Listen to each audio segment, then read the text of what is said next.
The break room at Terminal C smelled like burnt coffee and old carpet, the way every airport in the country did after midnight, and Garrett Webb noticed it only because he had been waiting there long enough to stop noticing everything else. His daughter Phoebe was asleep against his shoulder, 7 years old and dead to the world the way children were when they trusted completely that someone bigger would handle whatever came next. Her school bag was wedged between his boots. His own coffee had gone cold. Their connecting flight to Halifax had been delayed twice already, and the gate agent had stopped making eye contact with him when he walked past. He had been carrying refrigeration service contracts in the same worn canvas bag for 11 years. Not because he couldn't afford better, but because the bag had been his father's, and some things you kept even when they showed their age. He was supposed to be home by Sunday. Now it was Saturday past 1 in the morning, and home felt like a word from a different language. That was when he heard it. Not loud, not dramatic, just the particular sharpness of one voice cutting through the low murmur of a nearly empty terminal. A voice that had learned to wound without raising itself above a reasonable level. Down the corridor near the last service counter, still staffed at this hour, a man in a charcoal overcoat was speaking to a younger woman behind the desk. She couldn't have been more than 24. Her uniform had a small baggage services patch on the sleeve. She was holding a printed claim form with both hands, and her shoulders had that particular angle that Garrett recognized immediately. The angle that meant someone was working very hard to stay professional while being methodically dismantled. He didn't move yet. He watched. The man in the overcoat leaned one palm on the counter. His luggage, 3 matched pieces with brass hardware, was arranged behind him as though he expected someone else to move it. He was speaking in the measured, polished tone of a person accustomed to institutions bending toward him, the kind of tone that turned ordinary complaints into something else entirely. "I filed the report 40 minutes ago," the man said. "I shouldn't need to explain this again to someone at your level." The woman typed something. "I understand, sir. The system shows your bag was rerouted too. I know what the system shows. I'm asking why no one called me. The delay triggered automatically, and the notification was wrong. Which is the point?" He straightened, glanced around the terminal as though cataloging witnesses. "Do you know how long I've held platinum status with this carrier? Because I'm beginning to wonder whether that matters here." The woman's fingers paused over the keyboard. "It does matter, sir. I'm doing my best to—" "Your best isn't locating my bag." Phoebe stirred against Garrett's shoulder. She didn't wake up, just shifted and settled again, her small fist curled near her chin. He lowered the cold coffee cup to the seat beside him and stood slowly. He walked the length of the corridor without hurrying. His boots made a sound on the polished floor that wasn't loud, but was steady enough that the man at the counter heard him coming and turned slightly. The half-turn of someone who expected to be apologized to. Garrett stopped at the adjacent position on the counter, close enough to be part of the conversation, far enough that no one could say he'd inserted himself unreasonably. He looked at the woman behind the desk first. "You doing okay?" She blinked, surprised less by the question than by the fact that it had been asked at all in that tone, in this context. Yes, thank you." The man in the overcoat turned fully now. He looked at Garrett the way people looked at weather that arrived earlier than predicted. His eyes moved from the canvas bag to the work jacket to the sleeping child visible at the far end of the corridor with the particular calculation of someone who was always measuring. "This doesn't concern you," he said. Garrett met his eyes. "She's been patient with you for a while now." A pause. Something shifted in the man's expression. Not anger yet, just the early stages of a decision. "I'm having a private conversation in a public airport about a delayed bag," Garrett said. "Not aggressive, just factual. She'll find it. She's already looking." The woman at the counter had stopped typing. She was watching the space between them like someone trying to judge wind direction before lightning arrived. The man smiled then. It was the kind of smile that had never once been warm. "You have no idea who I am." Garrett didn't answer right away. He had learned in circumstances considerably more serious than this one that silence at the right moment cost you nothing and sometimes cost the other person everything. Then, doesn't matter who you are. You're talking to her like she broke your bag on purpose. The man straightened slowly, adjusting the cuffs of his overcoat in a gesture so rehearsed it had become unconscious. His voice dropped into something quieter and more precise. "I'm going to suggest you return to wherever you were sitting before this becomes something you regret. I'm fine here," Garrett said. For a moment, nobody spoke. The terminal hummed with recycled air and distant announcements from another concourse. Then the man turned back to the counter, took his paperwork, and made a phone call without another word in Garrett's direction, which was, Garrett knew from experience, not the end of anything. The woman behind the counter exhaled quietly. She kept her professional expression intact, but her eyes carried something different now, something careful and measuring that didn't belong to a junior baggage agent on a night shift. "Thank you," she said quietly. "You didn't have to do that." "I know," Garrett said. He glanced down the corridor toward Phoebe, still asleep. "Your system's going to find that bag in Montreal. It usually reroutes there on the overnight." She looked at him. "How do you know that?" He almost smiled. "I fly this route a lot for work. It's happened to me twice." She began typing again, then paused. Her name tag read Simone in raised plastic lettering.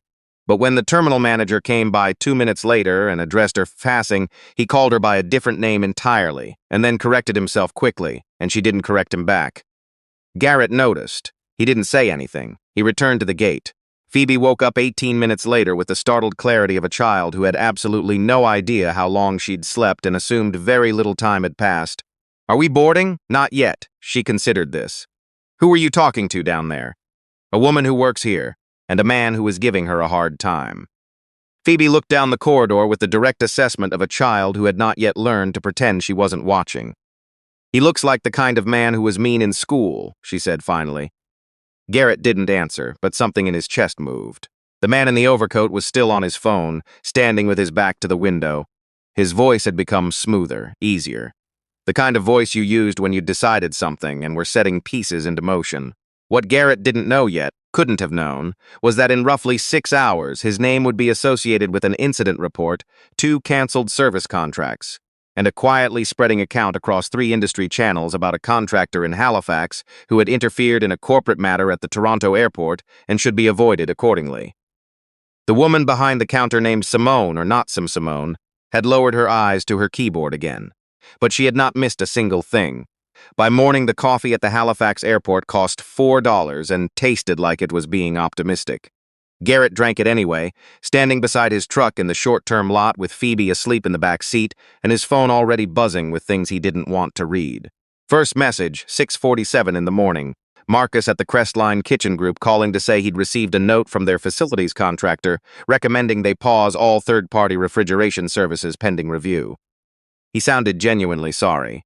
Garrett told him he understood, ended the call before sorry could stretch out long enough to become uncomfortable. Second message, 7:03, an email from the catering depot at Stanfield, the same facility he'd serviced every 3rd week for 4 years, confirming his credentials had been flagged in their vendor approval system. No explanation, just flagged.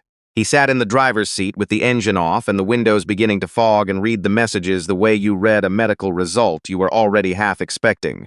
Steadily, without flinchings, because flinching came later when no one was watching. His daughter had a dentist appointment on Tuesday. His water heater had been making a sound since February that he'd been ignoring. He had 2 months of invoices filed neatly in a binder on the kitchen counter because he had always trusted that work done honestly would be paid for honestly. He started the truck. Phoebe woke up as they pulled onto the highway and immediately demanded to know whether there was a drive-through nearby, which was the most reliable sign that things were still essentially normal. He found one. She ordered a hash brown she ate in 4 bites and a juice she nursed for 20 minutes like a beverage she was being paid to finish. He watched her in the rearview mirror and did not tell her about the messages. By the time they reached home, a rented semi-detached on the north end of the city with a reliable furnace and a yard where Phoebe kept attempting to grow strawberries, 3 more calls had come in. He didn't listen to them in the driveway. He got Phoebe inside first, made her toast, got her settled in front of her Saturday shows, and then stood in the kitchen with the door half closed and listened to them one by one. The man from the airport. His name was Crawford Villeneuve. Garrett learned that from the 3rd voicemail, which was not from Crawford Villeneuve himself, but from a contractor association administrator named Dennis, who felt it was his professional obligation to note that Mr. Villeneuve had flagged a conduct concern through 3 industry channels, and Garrett might want to consider whether any clarification was necessary.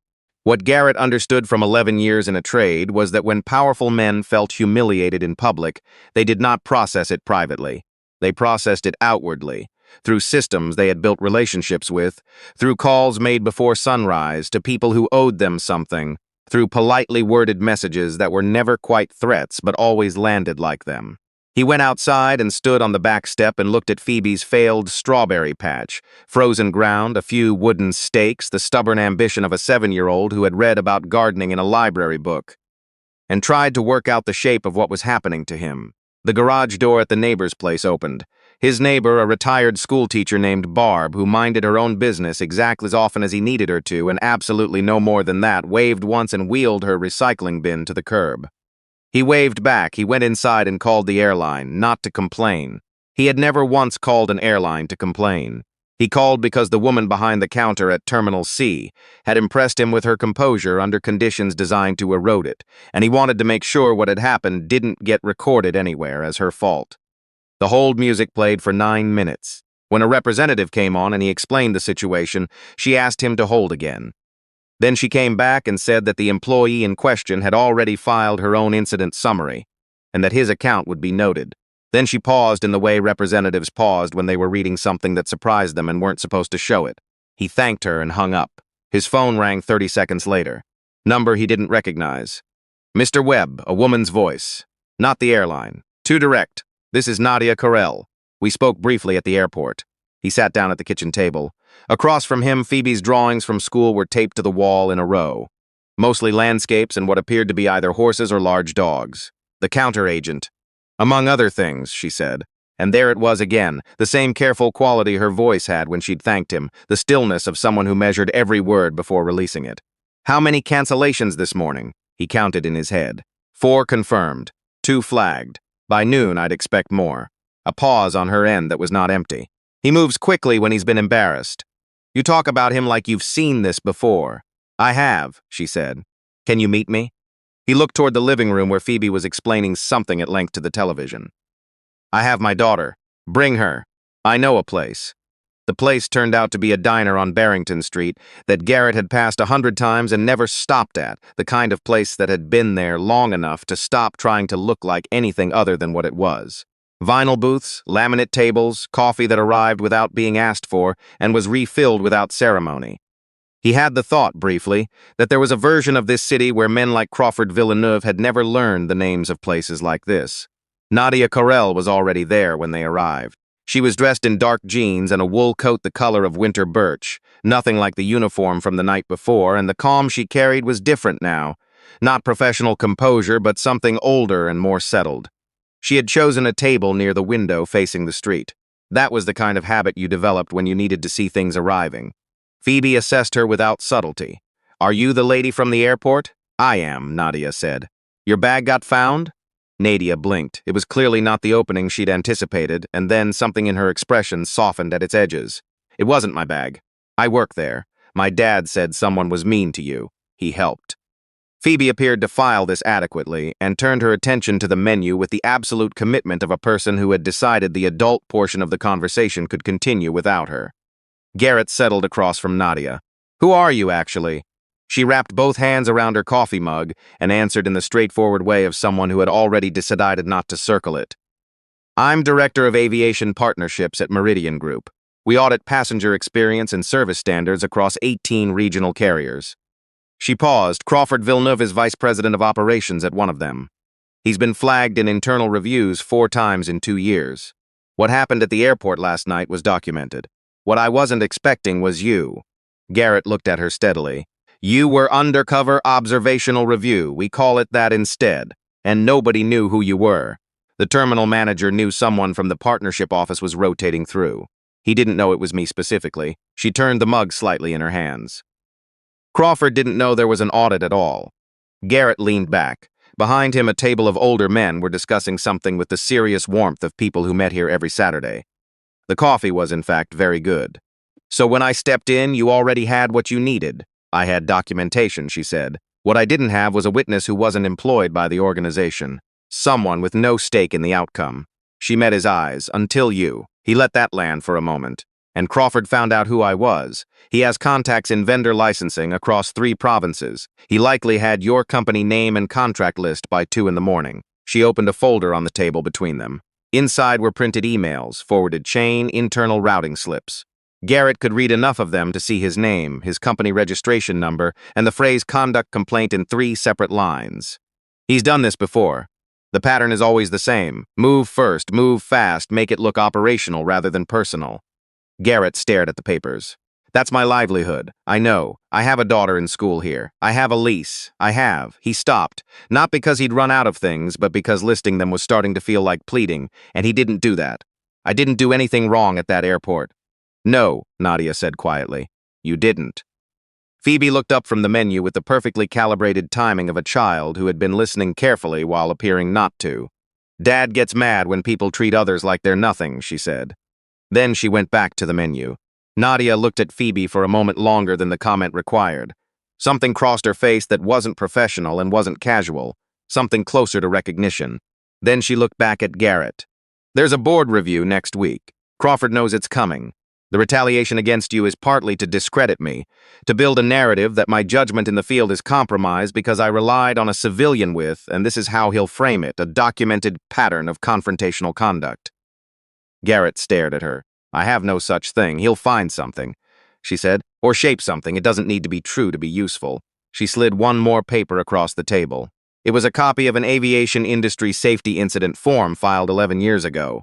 Before Garrett had been on any of these contracts, when he'd been a journeyman apprentice who'd witnessed a supervisor falsify inspection records at a cold storage facility, he'd reported it. The supervisor had been fined.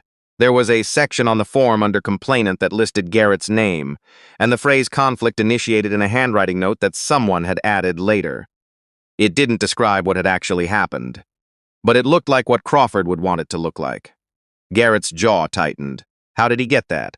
His contact in vendor licensing has access to legacy safety filings. Nadia folded her hands on the table. He's been building your file since 4 in the morning. For a long time, neither of them spoke. The Saturday morning diner noise filled the quiet. Cutlery, low conversation, a radio somewhere in the back playing something soft and old-fashioned. Garrett looked at his hands on the table. Phoebe had settled on the French toast and was communicating this to a passing server with the confident gravity of someone placing an important order. If I walk away, he said finally. He wins, yes, and if I don't. The review is Tuesday, she said. Not next week. I moved it after last night. Crawford doesn't know that. She looked at him directly without apology. I need someone who is there, someone who has no corporate allegiance, no career incentive to shade what he saw. I need the room to hear from a person Crawford can't fire. Garrett was quiet for a moment. What does that room look like? 14 people. Half of them appointed by the carrier group, half by Meridian, legal counsel present, full record. She paused. It's not a comfortable room to be in. I've been in uncomfortable rooms, he said. She believed him immediately. He could see it. Then his phone vibrated on the table. He looked at it. A news alert. Local business wire, small notice. The kind of thing that usually lived at the bottom of a regional feed. The headline had his name, the airport, and the phrase intimidation of executive in public terminal. Someone had filed a press tip. The story was 7 sentences long, and 3 of them were wrong, but they were wrong in a very precise way that served one particular narrative. He turned the phone over without expression. Nadia had seen it on his face.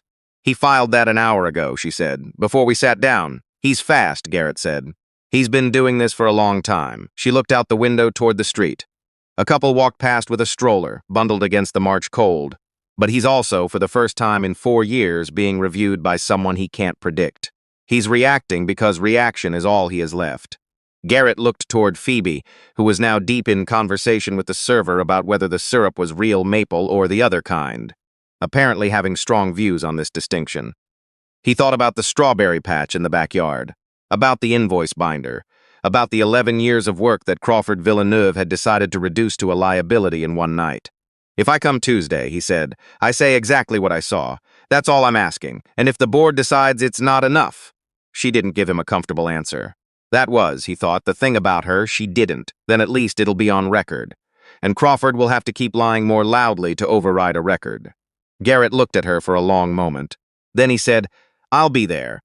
The building where Meridian Group held its regional review board was on the waterfront, glass and steel against the gray March harbor. The kind of architecture that cost more than it looked and was designed to suggest that the people inside it made reasonable decisions. Garrett wore the dark jacket he'd bought for his daughter's school concert the previous spring. It fit well enough in the shoulders. Phoebe had drawn him a picture that morning and left it under his coffee cup. 3 crooked letters in orange marker, Go Dad. He had folded it into his jacket pocket. The lobby had the particular silence of places that processed serious decisions, and Garrett moved through it the way he'd learned to move through hospitals and government offices and courtrooms during the years when his life had contained all 3.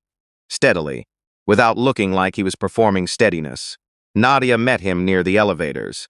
She was in a charcoal jacket with a Meridian identification card visible at her lapel, all the careful composure of the night shift counteragent entirely gone, replaced with something more precise and more settled. So behind her, a junior associate was carrying a document case and not making eye contact with anyone. "Thank you for coming," she said. "You said 14 people," Garrett said. "Is that still accurate?" 15. Crawford brought his own legal observer. In the elevator, Garrett looked at the floor numbers and said, "Does he know I'm here? He knows a witness has been called. He doesn't know yet that it's you." The doors opened on the 12th floor. The room was not the boardroom of television dramas. It was a rectangular space with long windows, a polished table that could seat 20, and the fluorescent calm of institutional decision-making. The people already seated had the careful, neutral expressions of those who understood that whatever they decided today would generate paperwork.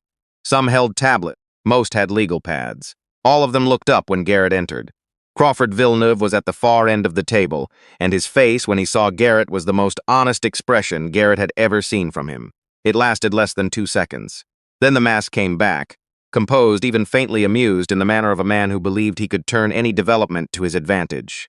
"Mr. Webb," he said for the whole room. "This is unexpected." Garrett sat in the chair indicated by the administrator without responding. The board chair, a woman in her 60s named in the opening proceedings as Audrey Beaumont, brought the session to order with the matter-of-fact efficiency of someone who had been doing this for a very long time and had no patience for theater. Documents were entered. The events of the previous night were summarized by a legal associate. Garrett listened to Crawford's version.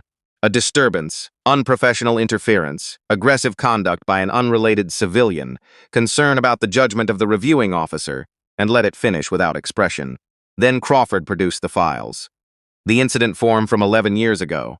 The conduct complaints from vendors who had, according to Crawford's presentation, encountered difficulties with Garrett in professional contexts. A printed summary of the morning's news item. The room's attention shifted to Garrett. Audrey Beaumont removed her glasses and addressed him directly. "Mr. Webb, you've heard the characterization, if you'd like to respond." Garrett thought about how many rooms he'd sat in where the truth was not the thing that carried the most weight. He put his hands flat on the table and spoke without notes. "The incident form from 11 years ago," he said, "is a safety report I filed after watching a supervisor falsify cold storage inspection records. He was sanctioned. The handwritten note you're looking at was added by him before he left the company. I've never seen it before today." He paused. "You can pull the original filing. My name is on the complainant line, not the conduct line." Audrey made a note. "The vendor complaints Crawford referenced," Garrett continued. "I don't know which vendors. But I know that 4 of my client contracts were canceled this morning by facilities that received calls from Crawford's network before sunrise. If those are the same vendors, that's worth asking about." Murmuring along the table, Crawford spoke smoothly. "Operational notifications within our partner network are standard procedure. Before 6 in the morning, Garrett said. On a Saturday?" A board member near the center looked at Crawford. Garrett went on. "As for what happened at the airport, a man 3 times her size spoke to a young woman in a way designed to humiliate her in public. Not because she had done anything wrong, because he believed rank gave him the right to." He paused. He didn't raise his voice, he never had. "I stepped in, I said so. I didn't touch anyone. I didn't threaten anyone. I didn't identify myself as anything other than a person who was watching. That's what happened." Crawford's legal observer leaned toward him and murmured something. Crawford shook his head slightly, the gesture of a man recalculating. Then Nadia stood. She connected a tablet to the room's display screen. What appeared was not, as Crawford had clearly expected, a summary of her audit notes. It was audio, the terminal recording from the night before. The actual file pulled from the airport service desk system, time-stamped, chain of custody intact. Crawford's own voice, unhurried and precise, filling the boardroom with the same cadence he'd used when he believed no one important was listening. "Do you know how long I've held platinum status with this carrier? Because I'm beginning to wonder whether that matters here." And then, a few exchanges later, when Garrett had stepped in, "I'm going to suggest you return to wherever you were sitting before this becomes something you regret." The audio continued. It covered the full exchange.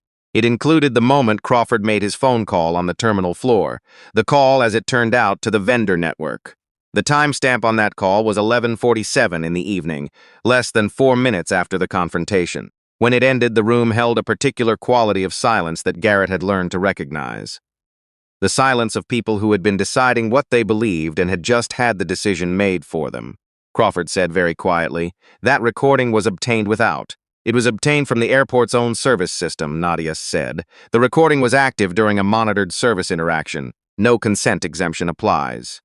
She looked at Crawford steadily, "And it was preserved as part of a standard audit trail that began 6 weeks ago."